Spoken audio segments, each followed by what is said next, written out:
الحمدللہ رب العالمین والصلاة والسلام علی رسولہ الکریم، اما بعد فاعوذ باللہ من الشیطان الرجیم، بسم اللہ الرحمن الرحیم۔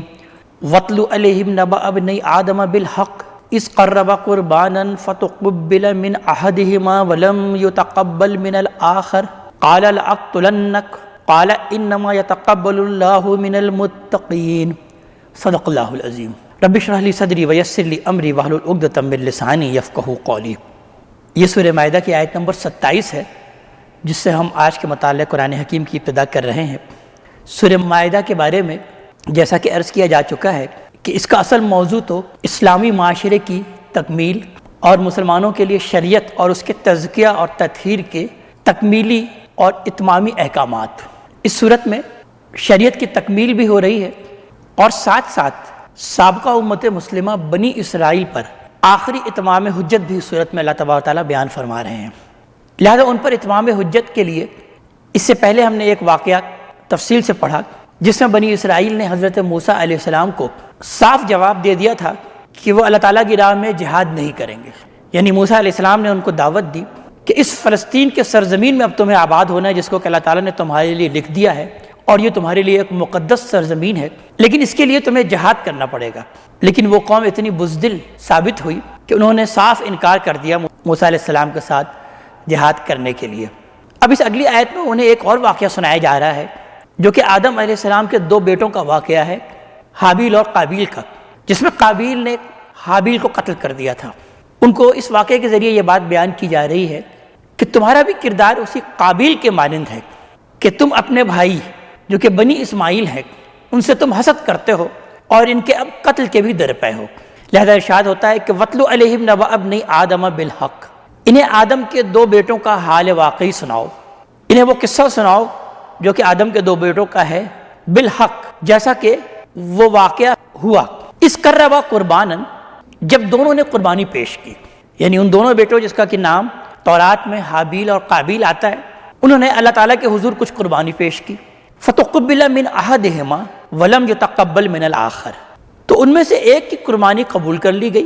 اور دوسرے کی قبول نہیں کی گئی۔ قَالَ لَأَقْتُلَنَّكَ، تو جس کی قربانی قبول نہیں کی گئی یعنی قابیل، اس نے یہ کہا کہ میں تجھے قتل کر دوں گا۔ قَالَ إِنَّمَا يَتَقَبَّلُ اللَّهُ مِنَ الْمُتَّقِينَ، تو اس کے دوسرے بھائی یعنی حابیل نے جواب دیا کہ بے شک اللہ تبارک تعالیٰ قبول کرتا ہے قربانی کو متقیوں سے، جو تقویٰ کی روش اختیار کرنے والے ہیں، جو کہ پرہیزگار ہیں، انہی سے اللہ تعالیٰ قربانی کو قبول کرتا ہے۔ اور تمہاری قربانی اسی لیے قبول نہیں ہوئی کہ تمہاری اس قربانی میں تقویٰ نہیں تھا، لہذا اپنی نیت کو درست کرو، اپنے اندر تقویٰ پیدا کرو تاکہ اللہ تعالیٰ تمہاری بھی قربانی اور تمہاری بھی عبادات کو قبول کر لے۔ یعنی معلوم ہوتا ہے کہ ابتدائی دور میں اللہ تبارک تعالیٰ لوگوں کو بتا دیتے تھے کہ تمہاری یہ قربانی، تمہاری یہ عبادت قبول ہوئی ہے یا نہیں، یہ لوگوں کو اس کا ادراک ہو جاتا تھا۔ اور اس کا ایک تذکرہ ہم سورہ آل عمران کی آیت نمبر 183 میں بھی پڑھ چکے کہ اس میں بھی اس بات کو بیان کیا گیا کہ انہوں نے یہ مطالبہ کیا بنی اسرائیل نے کہ آپ کوئی قربانی پیش کریں اور آسمان سے کوئی آگ آئے اور اس قربانی کو کھا لے، تو ہم سے سمجھیں گے کہ آپ اللہ تعالیٰ کے نبی ہیں۔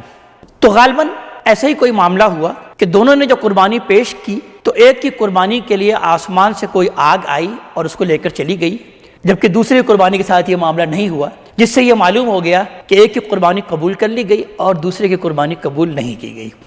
اور اس سے لوگوں کو پتہ چل جاتا تھا کہ میرے اعمال میں اخلاص، خلوص اور تقویٰ کس قدر ہے۔ تو اس بات کو حابیل نے کہا تمہاری قربانی قبول نہ ہونے کا اصل سبب یہ ہے کہ تمہارے اندر تقویٰ نہیں، تمہارے اندر خلوص نہیں، تو لہٰذا تمہیں مجھ سے کچھ حسد نہیں کرنا چاہیے کہ اگر میری قربانی قبول ہو گئی ہے تو اس کی وجہ سے تمہیں کوئی حسد پیدا نہیں ہونا چاہیے۔ لیکن اس قابیل کے اندر وہ حسد پیدا ہوا اور اس حسد کی وجہ سے اس نے یہ کہا کہ لَأَقْتُلَنَّكَ، میں تو تجھے قتل ہی کروں گا۔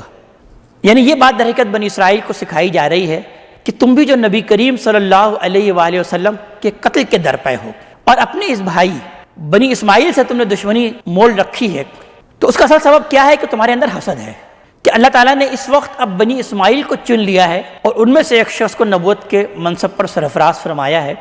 تو لہٰذا تم بھی اگر اپنے اندر تقویٰ پیدا کرو، خلوص پیدا کرو، اخلاص پیدا کرو، تو اللہ تعالیٰ تمہیں بھی وہ سربلندی اور وہ سرفرازی عطا فرمائیں گے۔ تو اس واقعے کے ذریعے سے در حقیقت ان کو اس بات کی تنبیہ کی جا رہی ہے۔ بہرحال واقعہ آگے بڑھتا ہے اور ارشاد ہوتا ہے کہ لئن بسطت الی یدک لتقتلنی، کہ دوسرے بھائی حابیل نے یہ کہا کہ اگر تم میری طرف اپنا ہاتھ بڑھاؤ گے کہ تم مجھے قتل کرو، ما انا بباسط یدی الیک لاقتلک، میں اپنا ہاتھ تمہاری طرف نہیں بڑھانے والا ہوں کہ میں تجھے قتل کروں، یعنی میں مدافعت میں اپنا ہاتھ بھی نہیں بڑھاؤں گا کہ میں تمہیں قتل کروں، اس لیے کہ انی اخاف اللہ رب العالمین، میں تو ڈرتا ہوں اللہ تبارک تعالیٰ سے جو تمام جہان والوں کا رب ہے۔ قتل ایک بہت بڑا جرم ہے، ایک بہت بڑا گناہ ہے، لہذا میں تمہارے قتل کے در پہ ہرگز نہیں ہوں گا۔ پھر مزید اس نے کہا کہ انی ارید ان تبوء باسمی و اسمک، میں تو یہ چاہتا ہوں، میرا تو یہ ارادہ ہے کہ تم حاصل کرو میرا گناہ بھی اور اپنے گناہ بھی، یعنی اپنے اور میرے گناہ کا بار تم ہی لے جاؤ، یعنی تم اگر کسی معصوم کو ناحق قتل کرو گے تو اس کا نتیجہ یہ نکلے گا کہ اس شخص کا سارا گناہ اس کو مل جائے گا جو کہ قاتل ہوتا ہے۔ یعنی یہاں پر اللہ تعالیٰ نے یہ اصول بھی بیان کر دیا کہ کوئی شخص بھی اگر کسی کو قتل کرتا ہے ناحق تو اس کے سارے گناہ اللہ تعالیٰ اس قاتل کے نام اعمال میں ڈال دیتے ہیں، اور وہ اپنے گناہ کے ساتھ ساتھ اس کے گناہ کا بھی بوجھ اٹھاتا ہے۔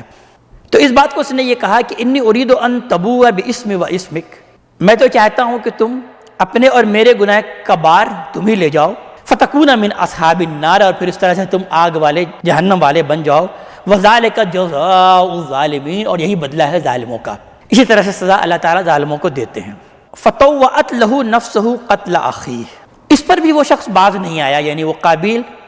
اپنے بھائی کی اس تنبیہ کے باوجود بھی وہ باز نہیں آیا، اور اس کے نفس نے بالآخر اس کو اپنے بھائی کے قتل پر آمادہ کر ہی لیا۔ فقتلہ فاصبح من الخاسرین، تو پھر اس نے اس کو قتل کر دیا اور وہ ہو گیا نقصان اٹھانے والوں میں سے، خسارہ پانے والوں میں سے۔ اس کے بعد یہ قتل کا معاملہ تو ہو گیا، لیکن قتل کے بعد ہوتا یہ ہے کہ جو سب سے بڑا مسئلہ درپیش ہوتا ہے قتل کے بعد، کہ اب اس مقتول کی لاش کو کس طرح سے چھپایا جائے، مقتول کی لاش کو کس طرح سے ٹھکانے لگایا جائے، اور قاتل عام طور پر اسی طرح سے پکڑے بھی جاتے ہیں۔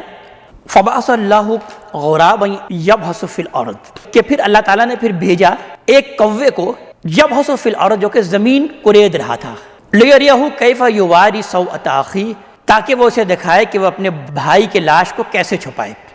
یعنی کوئی کوہ اللہ تعالیٰ نے بھیجا، اور یہ کوہ در حقیقت ایک شیطان کی مثال ہے، یعنی اللہ تعالیٰ نے اس بات کو بیان کیا ہے سورہ زخرف میں کہ وَمَن یعش عن ذکر الرحمن نقیض لہ شیطانا فہو لہ قرین، کہ جو بھی رحمان کے ذکر سے غافل ہو جاتا ہے ہم اس کے لیے ایک شیطان مقرر کر دیتے ہیں جو کہ اس کا ساتھی بن جاتا ہے۔ تو اللہ تعالیٰ نے اس کے لیے بھی کوے کو بھیجا جو کہ شیطان کی در حقیقت ایک مثال ہے، کہ پھر اس نے اس کو دکھایا زمین کھود کر کے اپنے بھائی کی اس لاش کو وہ کیسے چھپائے۔ قال یا ویلتی عجزت ان اکون مثل ھذا الغراب، تو اس نے کہا کہ ہائے افسوس، مجھ سے اتنا بھی نہ ہو سکا کہ میں اس کوے جیسا ہو جاؤں، فاواری سوءۃ اخیہ، کہ میں اپنے بھائی کی لاش کو چھپاؤں، فاصبح من النادمین، تو اس پر پھر وہ بہت شرمندہ ہوا۔ من اجل ذالک، اس کے بعد اسی وجہ سے، یعنی انسان کی یہی سرکشی ہے کہ جس کی وجہ سے اللہ تعالیٰ بیان فرما رہے کہ کتبنا علی بنی اسرائیل انہ من قتل نفسا بغیر نفس، کہ ہم نے لکھ دیا ہے بنی اسرائیل پر کہ جس نے بھی قتل کیا کسی بھی جان کو بغیر کسی جان کے، اور فساد فی الارض، اور یا یہ ہے کہ اس نے زمین میں فساد مچایا ہو، فکأنما قتل الناس جمیعا، تو گویا کہ اس نے تمام کی تمام انسانیت کو قتل کر دیا۔ ومن احیاها فکأنما احیا الناس جمیعا، اور جس نے زندگی عطا کی کسی بھی جان کو تو گویا اس نے تمام انسانیت کو زندگی عطا کی۔ یعنی اللہ تعالیٰ اس کے بعد بیان فرما رہے ہیں کہ اسی لیے ہماری شریعت میں، انبیاء کے دین میں یہ بات ہم نے شروع سے ہی لکھ دی۔ بنی اسرائیل کا تذکرہ تو محض اس لیے آیا کہ اصل سنانا انہیں کوئی مقصود ہے، لیکن اللہ تعالیٰ کی اس شریعت میں ہمیشہ سے یہ بات لکھ دی گئی کہ در حقیقت جو بھی کسی جان کو قتل کرتا ہے یہ ایک بہت بڑا جرم ہے، ایک بہت بڑا گناہ ہے۔ اس نے گویا کہ پوری انسانیت کو قتل کر دیا، یعنی انسان کی ایک جان سے ہی پوری کی پوری انسانیت وجود میں آتی ہے۔ ایک آدم اور حوا سے اللہ تعالیٰ نے پوری انسانیت کو پیدا کیا، تو اللہ تعالیٰ بیان فرما رہے ہیں اس طرح سے اگر کسی نے ایک جان کو قتل کیا تو گویا کہ اس نے پوری انسانیت کو قتل کر دیا۔ یہ قتل اتنا بڑا جرم ہے اور اتنا بڑا گناہ ہے، اور کسی نے ایک جان کی زندگی بخشی تو گویا کہ اس نے پوری کی پوری انسانیت کو، تمام لوگوں کو اس نے زندہ رکھا۔ یہ آیت بڑی اہم ہے اس اعتبار سے کہ اللہ تعالیٰ نے اس کے اندر قتل کے گناہ کی سنگینی کو بھی بیان کیا، اور اس بات کو بھی بیان کیا کہ قتل کا جرم صرف دو وجوہات کی ہی بنا پر ہو سکتا ہے، کہ انہ من قتل نفسا بغیر نفس، کہ جس نے کسی کو قتل کیا بغیر کسی جان کے، بغیر کسی بدلے کے، یعنی بغیر اس کے کہ اس نے کسی جان کو قتل کیا ہو۔ یعنی اگر اس نے کسی جان کو قتل کیا ہے تو پھر تو ظاہر ہے اس کو قتل کیا جائے گا، قصاص لیا جائے گا، بدلہ لیا جائے گا اور اس کو بھی قتل کر دیا جائے گا۔ او فساد فی الارض، یا یہ ہے کہ وہ زمین میں فساد مچاتا رہا ہو، فساد فی الارض کے جرم کا مرتکب ہوتا رہا ہو، تب اس کو قتل کیا جائے گا۔ یعنی یہ صرف 2 ہی وجوہات ہیں کہ جن کی بنا پر کسی کو قتل کیا جا سکتا ہے، کہ یا تو وہ خود کسی کو قتل کرے اور یا زمین میں وہ فساد مچانے والا ہو۔ یعنی قانون بھی انہی 2 وجوہات ہی کی بنا پر کسی کو قتل کی سزا دے سکتی ہے۔ اس آیت میں اللہ تعالیٰ نے اس بات کو بھی بیان کیا۔ تو من قتل نفسا بغیر نفس او فساد فی الارض، تو جس نے بھی کسی جان کو قتل کیا بغیر کسی جان کے بدلے اور یا یہ ہے کہ فساد فی الارض کا مرتکب ہوا، فکأنما قتل الناس جميعا، تو گویا اس نے تمام کی تمام انسانیت کو قتل کر دیا۔ ومن احیاھا فکأنما احیا الناس جميعا، اور جس نے اس کو زندہ رکھا یعنی جان کو، نفس کو، تو گویا اس نے تمام انسانیت کو زندگی عطا کی۔ وَلَقَدْ جَاءَتْهُمْ رُسُلُنَا بِالْبَيِّنَاتِ، اور ان کے پاس تو ہمارے رسول واضح نشانیوں کے ساتھ آ چکے تھے، واضح دلیل کے ساتھ آ چکے تھے۔ ثُمَّ إِنَّ كَثِيرًا مِّنْهُمْ بَعْدَ ذَلِكَ فِي الْأَرْضِ لَمُسْرِفُونَ، پھر اس کے بعد بھی ان میں سے اکثر زمین میں حد سے بڑھ جانے والے ہیں، حد سے گزر جانے والے ہیں۔ إِنَّمَا جَزَاءُ الَّذِينَ يُحَارِبُونَ اللَّهَ وَرَسُولَهُ، بے شک ان لوگوں کی جزا، ان لوگوں کی سزا جو کہ اللہ اور اس کے رسول کے ساتھ جنگ کرتے ہیں، وَيَسْعَوْنَ فِي الْأَرْضِ فَسَادًا، اور یا یہ ہے کہ وہ زمین میں فساد مچاتے ہیں۔ یعنی وہ فساد فی الارض کا یہ تذکرہ ابھی اس سے پچھلی آیت میں آیا، اس کی تفصیل اللہ تعالیٰ یہاں پر بیان فرما رہے ہیں کہ اس فساد فی الارض کی اصل میں سزا کیا ہے، کہ بے شک وہ لوگ جو کہ اللہ اور اس کے رسول کے ساتھ جنگ کرتے ہیں، یعنی اللہ اور اس کے رسول کے قانون کے خلاف بغاوت کرتے ہیں۔ اللہ اور اس کا رسول در حقیقت ایک استعارے کے طور پر بھی استعمال کیا جاتا ہے کہ در حقیقت اسلامی نظام حکومت اگر کہیں قائم ہو، کسی رسول کی کوئی حکومت اگر کہیں قائم ہو اور اس حکومت اور اس قوانین کے کوئی خلاف ورزی کر رہا ہو، اس کے خلاف وہ بغاوت اور سرکشی پر اتر آیا ہے، تو در حقیقت یہ کیا ہے؟ اللہ اور اس کے رسول کے خلاف جنگ ہے۔ تو جو اس جرم کا ارتکاب کرے اور یا زمین میں فساد مچا رہا ہو، یعنی زمین میں فساد مچانا در حقیقت کیا ہے کہ وہ صرف کسی جرم کا ارتکاب ہی نہیں کر رہا بلکہ اس معاملے میں حد سے زیادہ گزر جانے والا ہو، یعنی صرف قتل ہی نہیں کرتا وہ، بلکہ دہشت گردی کا مظاہرہ کرتا ہے کہ اس کا وجود سے کسی کی جان محفوظ نہیں۔ وہ صرف زنا ہی جیسے جرم کا مرتکب نہیں ہوتا بلکہ زنا بالجبر کا مظاہرہ کرتا ہے، یا معاشرے میں فحاشی اور عریانی پھیلا رہا ہے اور فحاشی کے اڈے کھول کر بیٹھ گیا ہے کہ اس کے وجود سے کسی کی آبرو اور عزت محفوظ نہیں۔ اور وہ محض چوری ہی نہیں کرتا بلکہ وہ ڈاکہ زنی پر اتر آیا ہے اور دھونس اور دھمکی سے لوگوں کے مال کو زبردستی ضبط کر رہا ہے، یعنی اس کی وجود سے نہ تو لوگوں کی جان محفوظ ہے، نہ لوگوں کی عزت محفوظ ہے، نہ لوگوں کا مال محفوظ ہے۔ تو در حقیقت ایسا مجرم فساد فی الارض کا مجرم کہلاتا ہے۔ جو بھی یہ کام کر رہا ہے یا ان تینوں میں سے کوئی بھی کام کر رہا ہے تو در حقیقت وہ فساد فی الارض کا مجرم ہے، اور بیان کیا جا رہا ہے کہ اس کی سزا کیا ہے کہ ان یقتلوا، کہ اس کو تقتیل کیا جائے، اس کو تڑپا کر قتل کیا جائے، یعنی اس کے بدلے میں محض اس کو قتل نہ کیا جائے بلکہ اس طریقے سے قتل کیا جائے کہ وہ تڑپا کر قتل ہو، یعنی گویا جیسے رجم کی سزا ہے جس کے اندر کسی کو پتھر مار کر قتل کیا جاتا ہے، یہ اسی کی ایک مثال ہے۔ اور یصلبوا، یا اس کو صلیب دیا جائے، یہ محض سولی نہیں ہے، محض پھانسی پہ لٹکانا نہیں ہے بلکہ انتہائی عبرت ناک طریقے سے اس کو سولی پر چڑھایا جائے، یعنی وہ جو اس زمانے میں چوبی آلہ ہوتا تھا لکڑی کا کہ جس پر اس کے ہاتھ اور پاؤں کسی میخوں کے ذریعے سے، کیل کے ذریعے سے ٹھونک دیے جاتے تھے چاروں طرف سے، اور پھر اس کے اندر وہ تڑپ کر جو ہے وہ مر جاتا تھا، اپنی جان دے دیتا تھا۔ تو یہ سزا جو ہے دی جائے اس کو، دوسری سزا یہ اللہ تعالیٰ نے بیان کی، اور یصلبوا، یا اس کو سولی دی جائے، اس کو صلیب دی جائے۔ اور تقطع ایدیہم وارجلہم من خلاف، یا یہ ہے کہ اس کے ہاتھ اور پاؤں مخالف سمت سے کاٹ دیا جائے، یعنی اگر دایاں ہاتھ کاٹا جائے تو بایاں پیر کاٹ دیا جائے، اور اگر دایاں پیر کاٹا جائے تو بایاں کاٹ دیا جائے، یعنی ہاتھ اور پاؤں اس کے مخالف سمت سے کاٹ دیا جائے، یعنی اس طریقے سے وہ زندہ تو رہے لیکن وہ ہمیشہ کے لیے ایک عبرت کا نشان بن کر زندہ رہے، لوگوں کے لیے وہ عبرت بن جائے۔ یہ اللہ تعالیٰ نے فساد فی الارض کے مجرم کی سزا بیان کی۔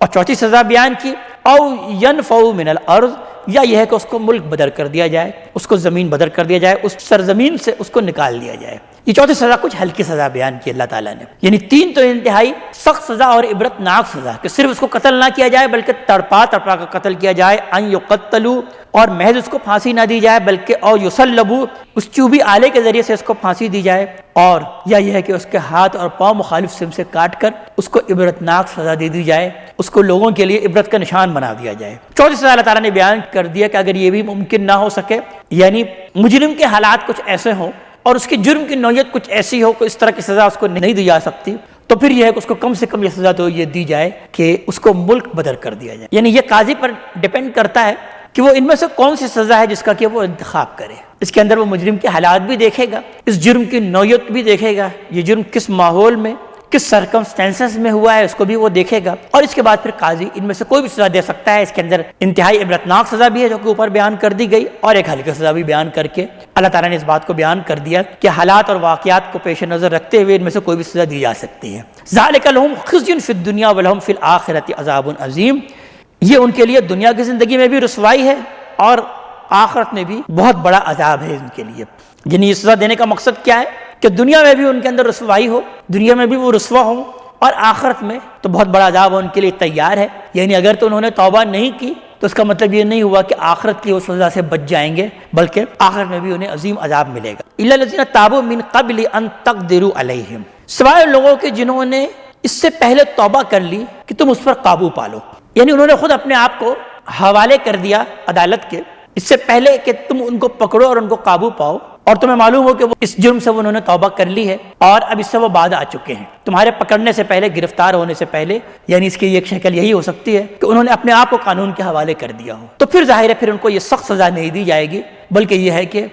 کوئی اور معمولی سزا بھی ان کو دی جا سکتی ہے، یعنی ان سخت سزا کے علاوہ کوئی اور سزا بھی دی جا سکتی ہے یا ان کو چھوڑا بھی جا سکتا ہے۔ یہ بھی قاضی اور عدالت کے ثوابدید پر ہے۔ فَاعْلَمُوا أَنَّ اللَّهَ غَفُورٌ رَحِيمٌ، تو بے شک جان لو کہ اللہ تبارک تعالیٰ تو بہت بخشنے والا ہے اور انتہائی رحم کرنے والا ہے۔ یعنی اللہ تعالیٰ کی یہ بخشش ہے اور یہ رحمت ہے کہ اگر کوئی توبہ کر لیتا ہے اس سے پہلے کہ تم اس کو قابو کرو، اس سے پہلے کہ وہ گرفتار ہوں، یا یہ ہے کہ انہوں نے اپنے آپ کو قانون کے حوالے کر دیا ہے، تو پھر یہ ہے کہ اللہ بھی بہت بخشنے والا ہے، رحم کرنے والا ہے، پھر ان کو کوئی اور سزا، کوئی ہلکی سزا اس سے دی جا سکتی ہے مزید بھی۔ یا ایھا الذین آمنوا اتقوا اللہ وابتغوا الیہ الوسیلہ، اے وہ لوگ جو ایمان لائے ہو اللہ تعالیٰ ہی کا تقوی اختیار کرو اور دیکھو اسی کا قرب تلاش کرو۔ یعنی ان سزاؤں کے تذکرے کے بعد اللہ تعالیٰ بیان فرما رہے ہیں کہ تمہیں ہر حال میں اللہ تعالیٰ سے ڈرنا چاہیے، اسی کا تقوی اختیار کرنا چاہیے، اور وابتغوا الیہ الوسیلہ، اور اسی کا وسیلہ یعنی اس کا قرب تلاش کرو۔ وسیلہ عربی میں قرب کے معنوں میں آتا ہے، اردو میں یہ وسیلہ واسطوں کے معنوں میں عام طور پر استعمال ہوتا ہے۔ عربی زبان کی جہاں یہ خصوصیت ہے بہت کہ اس کے اکثر اور بیشتر الفاظ وہی ہیں جو کہ ہم اردو میں استعمال کرتے ہیں،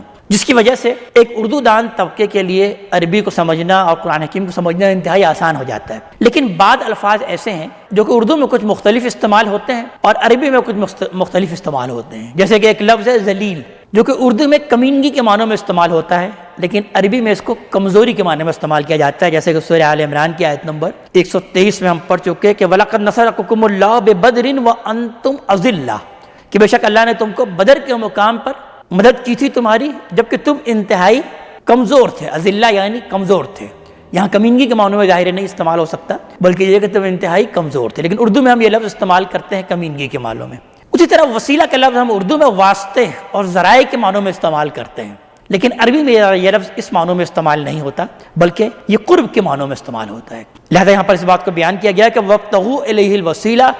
اور اس کی طرف قرب تلاش کرو، اللہ تعالیٰ ہی کا کہ قریب ہو جاؤ۔ وَجَاهِدُوا فِي سَبِيلِهِ لَعَلَّكُمْ تُفْلِحُونَ، اور جہاد کرو اس کی راہ میں تاکہ تم فلاح پاؤ۔ ان الذین کفروا، بے شک وہ لوگ کہ جنہوں نے کفر کی روش اختیار کی، جو کہ انکار پر ہی اڑ گئے ہیں، جو کہ اتمام حجت ہو جانے کے باوجود بھی نہ ماننے کا فیصلہ کر لیا ہے، ان کے بارے میں بیان کیا جا رہا ہے کہ لو ان لہم ما فی الارض جمیعا ومثلہ معہ، کہ اگر جو کچھ بھی زمین میں ہے اگر وہ سب کا سب اور اس کے ساتھ اتنا ہی اور بھی اس کے ساتھ ہو جائے، یعنی زمین میں جو بھی خزانے ہیں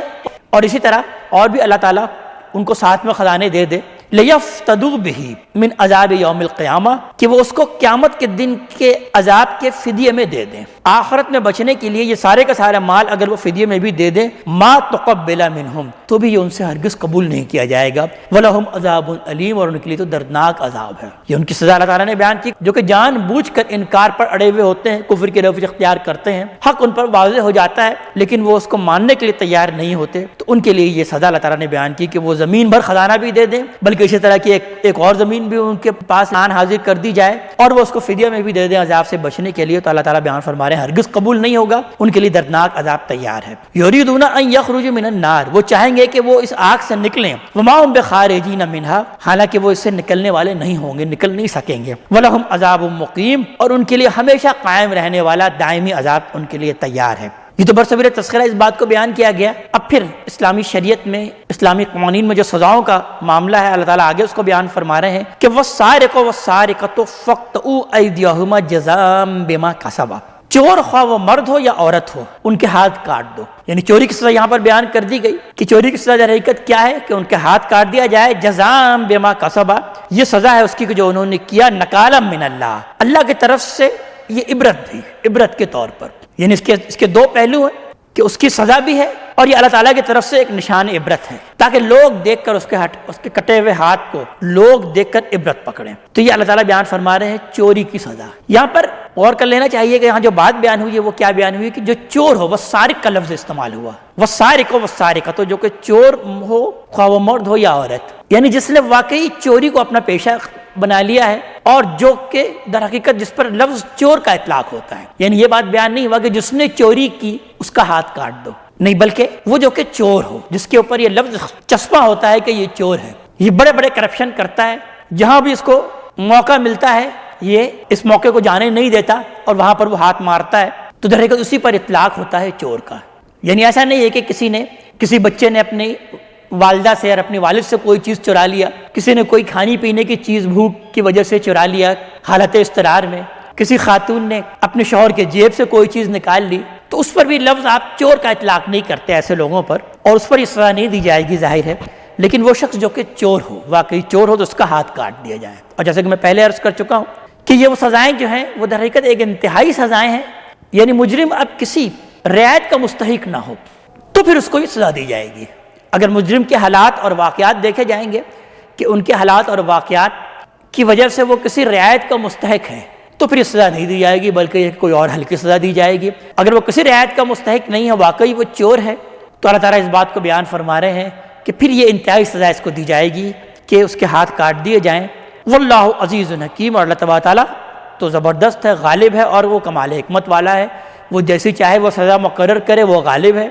اور وہ جو بھی عمل کرتا ہے، جو بھی حکم دیتا ہے، جو بھی تمہارے لیے قانون اس نے نافذ کیا، وہ حکمت سے خالی نہیں، اس کے اندر حکمت ہے۔ یعنی اس طرح کی سزائیں اگر واقعی ایک بار نافذ کر دی جائے تو یہ جرم کا خاتمہ ہو جائے، پھر یہ چوری جو ہے وہ اس معاشرے سے پھر جڑ سے نکل جائے اگر ایک بار اس کی تنفیذ ہو جائے۔ اسی طرح فساد فی الارض کی جو ہم نے سزا سنی، اگر ایک بار واقعی اس کی تنفیذ ہو جائے تو پھر اب کسی کی ہمت نہیں ہوگی کہ وہ کسی کے قتل کے درپے ہو، کہ وہ کسی کی جان مال اور عزت اور آبرو کے وہ درپے ہو۔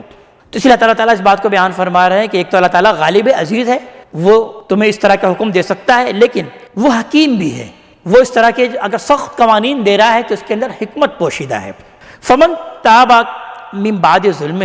تو جس نے بھی توبہ کیا اپنے ظلم کے بعد، وَأَصْلَحَ، اور اپنی اصلاح کر لی، فَإِنَّ اللَّهَ يَتُوبُ إِلَيْهِ، تو بے شک اللہ تبارک تعالیٰ بھی توبہ کو قبول کرنے والا ہے۔ ان اللہ غفور رحیم، بے شک اللہ تعالیٰ تو بہت بخشنے والا ہے اور رحم کرنے والا ہے۔ یعنی اس میں بھی وہی اسی قانون کا اطلاق ہوگا کہ اگر وہ رجوع کر لیتا ہے، توبہ کر لیتا ہے تمہارے پکڑنے سے پہلے، تمہارے گرفتار کرنے سے پہلے، یا وہ اپنے آپ کو قانون کے حوالے کر دیتا ہے اور کہتا ہے کہ میں اس جرم سے اب تائب ہوتا ہوں، تو پھر یہ ہے کہ اب اس کو یہ سزا نہیں دی جائے گی، کوئی بھی ہلکی سزا دی جا سکتی ہے یا اسے معاف کیا جا سکتا ہے۔ تو اللہ تعالیٰ بیان فرما رہے ہیں کہ بے شک اللہ تعالیٰ بھی بہت توبہ قبول کرنے والا ہے، بہت بخشنے والا ہے اور رحم کرنے والا ہے۔ الم تعلم ان اللہ لہ ملک السماوات والارض، تو کیا تم نہیں جانتے کہ بے شک اللہ تعالیٰ ہی ہے کہ اسی کے لیے ہے آسمان اور زمین کی بادشاہی۔ یعذب من یشاء ویغفر لمن یشاء، وہ جسے چاہتا ہے عذاب دیتا ہے اور جسے چاہتا ہے وہ بخش دیتا ہے، یعنی اپنے قانون کے مطابق وہ جسے چاہے عذاب دے اور اپنے قانون کے مطابق جسے چاہے وہ بخش دے۔ واللہ علی کل شیء قدیر، اور بے شک اللہ تبارک تعالیٰ تو ہر شے پر قادر ہے۔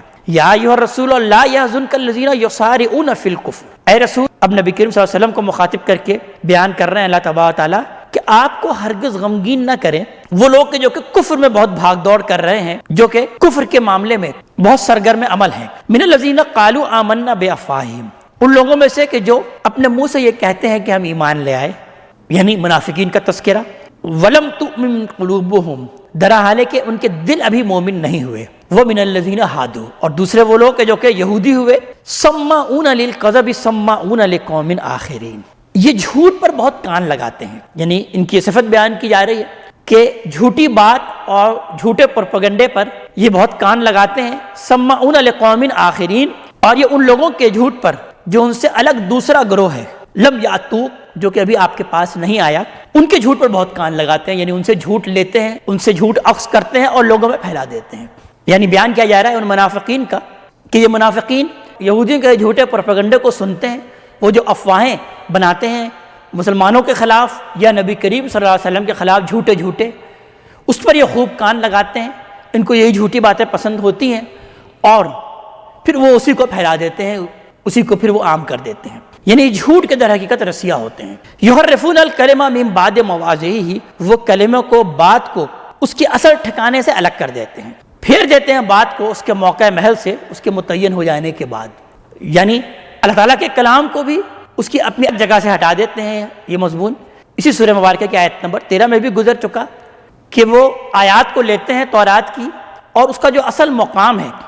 اس کا جو اصل محل ہے، وہاں سے ہٹا دیتے ہیں اور کوئی دوسرے معنی اس کو پہنا کر اور اپنی بات اس کے اندر پیش کرتے ہیں۔ تو اس بات کو اللہ تعالیٰ بیان فرما رہے ہیں کہ یہ ان کا طرز عمل ہوتا ہے۔ ایک تو یہ جھوٹا پروپیگنڈا کرتے ہیں نبی کریم صلی اللہ علیہ وسلم اور مسلمانوں کے خلاف، اور دوسرا یہ ہے کہ اللہ تعالیٰ کے کلام کو بھی اپنے موقع اور محل سے ہٹا کر اور غلط طریقے سے اس کو پیش کرتے ہیں اور اپنی بات اس کے اندر شامل کر دیتے ہیں۔ پھر وہ کہتے کیا ہے کہ یقولون ان اوتیتم ھذا فخذوہ، یعنی پھر یہ منافقین سے کہتے ہیں یہ یہودی علماء کہ اگر تمہیں دیا جائے یہ چیز تو پھر ان سے لے لو، یعنی تمہاری اپنی مرضی کی بات ہو، تمہارے اپنی دین کی بات ہو تو پھر تو ٹھیک ہے تم ان سے لے لو، وَإِن لَّمْ تُؤْتَوْهُ فَاحْذَرُوا، اور پھر اگر تمہیں یہ نہ دیا جائے تو پھر اس سے بچ جاؤ، تم اس کو مت لینا۔ یعنی یہ ان کا طرز عمل ہوتا تھا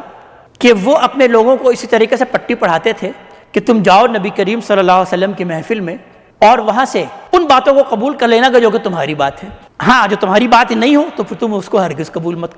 کرنا۔ اور ان کا معاملہ یہ ہوتا تھا کہ آپ کے خلاف جھوٹے پروپیگنڈے معاشرے میں پھیلا دیتے تھے اور یہ منافقین جو ہے وہ ان جھوٹی چیزوں کو حاصل کر کے اور لوگوں میں اس کو پھیلا دیتے تھے۔ یعنی اس دور میں بھی ایسا ہی ہوتا ہے کہ جو لوگ دین کی صحیح دعوت لے کر اٹھتے ہیں، دین کے صحیح پیغام کو لے کر اٹھتے ہیں، تو جو روایتی لوگ ہوتے ہیں اگر ان کی بات پر زد پڑ رہی ہوتی ہے تو اس کے خلاف وہ جھوٹے پروپیگنڈے معاشرے میں عام کرنا شروع کر دیتے ہیں کہ یہ تو ایسا ہے، یہ فلاں ہے، تاکہ لوگ اس سے بزن ہو جائیں اور جو اصل بات ہے کلام کی اس کو اپنی جگہ سے وہ پھیر دیتے ہیں اور اپنے لوگوں کو کیا کہتے ہیں کہ ہاں اگر تمہارے مسلک کی بات کریں، تمہارے فرقے کی بات کریں تو پھر تو ٹھیک ہے تم لے لینا، لیکن اگر تمہارے فرقے کے علاوہ کسی کی بات کریں تو تم ہرگز اس کو قبول مت کرنا۔ تو اللہ تعالیٰ اس بات کو بیان فرما رہے ہیں کہ یہ وہ لوگ ہیں کہ جو کہ در حقیقت فتنے میں پڑ چکے ہیں۔ وَمَن يُرِدِ اللَّهُ فِتْنَتَهُ فَلَن تَمْلِكَ لَهُ مِنَ اللَّهِ شَيْئًا، اور جس کو اللہ تبارک تعالیٰ ہی فتنے میں ڈال دینا چاہے، جس کو اللہ تعالیٰ ہی گمراہ کرنا چاہے تو تم اللہ کے مقابلے میں اس کے لیے کچھ نہیں کر سکتے۔ اولئک الذین لم یرد اللہ ان یطہر قلوبہم، یہ وہ لوگ ہیں کہ اللہ تعالیٰ نے نہیں چاہا کہ ان کے دل کو پاک کرے۔ لہم فی الدنیا خزی ولہم فی الآخرۃ عذاب عظیم، ان کے لیے دنیا کی زندگی میں بھی رسوائی ہے اور آخرت میں بھی یہ بڑے عذاب سے دوچار ہونے والے ہیں۔ سماعون للکذب اکالون للسحت، یہ جھوٹ کے رسیا ہیں، جھوٹ پر خوب کان لگاتے ہیں اور حرام کھانے کے درپے ہوتے ہیں، یعنی جھوٹی گواہی دے کر حرام کھاتے ہیں، حرام مال کھا لیتے ہیں، اس سے وہ پیسے وصول کرتے ہیں جھوٹی گواہی دے کر۔ فَإِن جَاءُوكَ فَاحْكُم بَيْنَهُمْ أَوْ أَعْرِضْ عَنْهُمْ، پھر اگر یہ آپ کے پاس آئیں تو آپ ان کے درمیان فیصلہ کر لیں یا ان سے آپ اعراض کریں، یعنی آپ سے یہ اپنی مرضی کا فیصلہ لینا چاہتے ہیں، اگر آپ کے یہ پاس آتے ہیں تو ٹھیک ہے، آپ اگر چاہتے ہیں تو آپ ان کے درمیان فیصلہ کر لیں اور یا آپ ان سے اعراض بھی کر لیں تو کوئی حرج نہیں۔ وَإِن تُعْرِضْ عَنْهُمْ، اگر آپ ان سے منہ موڑ لیں، ان سے اعراض کر لیں، ان کو ٹال دیں، فَلَن يَضُرُّوكَ شَيْئًا، یہ آپ کو کچھ بگاڑ نہیں سکیں گے۔ وَإِنْ حَكَمْتَ فَاحْكُم بَيْنَهُمْ بِالْقِسْطِ، لیکن اگر آپ ان کے درمیان فیصلہ کریں تو پھر آپ ان کے درمیان فیصلہ کریں عدل کے ساتھ، انصاف کے ساتھ، عدل کے دامن کو ہرگز ہاتھ سے نہ چھوڑیں اور آپ ان کے اندر فیصلہ تو بالکل ٹھیک اور عدل کے ساتھ ہی کریں۔ ان اللہ یحب المقسطین، بے شک اللہ تبارک تعالیٰ تو دوست رکھتا ہے انصاف کرنے والوں کو۔ وَكَيْفَ يُحَكِّمُونَكَ وَعِندَهُمُ التَّوْرَاۃ، اور وہ کیسے آپ کے سامنے آتے ہیں فیصلہ کرنے کے لیے، وہ کیسے آپ کو منصف بنائیں گے جبکہ ان کے پاس تورات موجود ہے، فیہا حکم اللہ، اس میں اللہ تعالیٰ کا حکم بھی ہے، اللہ تعالیٰ کا فیصلہ بھی ہے۔ ثم یتولون من بعد ذلک، پھر وہ اس کے بعد اس سے پھر جاتے ہیں۔ وما اولئک بالمؤمنین، اور وہ در حقیقت ایمان والے نہیں ہیں، وہ مان کے دینے والے نہیں ہیں۔ اللہ تبارک تعالی ہمیں اپنے کلام کا فہم عطا فرمائے اور عمل کی توفیق عطا فرمائے۔ اقول قولی ھذا واستغفر اللہ لی ولکم ولسائر المسلمین والمسلمات۔